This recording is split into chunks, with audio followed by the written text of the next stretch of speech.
kareng estudyante ang makaabang kareng holidays uli ning alang loob, metong muna man kareng excited karasking pisabiyang ay ni Rendela Pagobra. Kalupa na ning 23 years old the first time employee ay Carmela Bianca Reyes.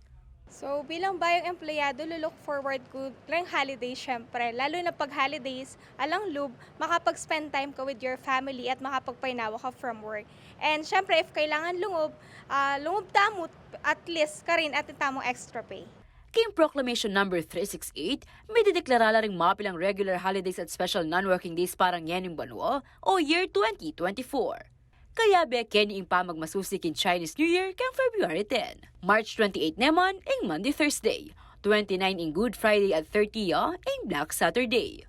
King April 9 naman ing Day of Valor, Labor Day king May 1 at Independence Day king June 12, Ninoy Aquino Day king August 21 at National Heroes Day king August 26. Katukluning auno ng Nobyembre ing All Saints Day at tukyanan ing All Souls Day king Ados.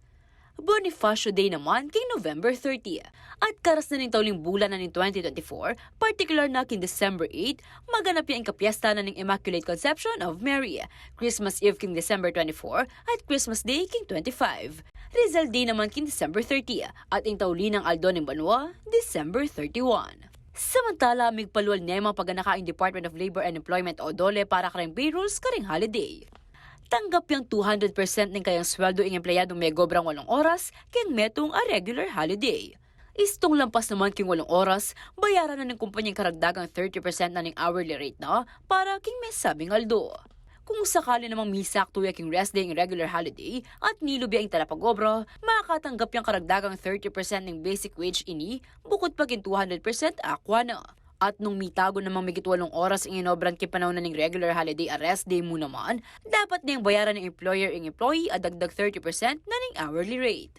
Ako, ingkya kayong talasuyo, Liana Kanilaw, ating pusong makabalin.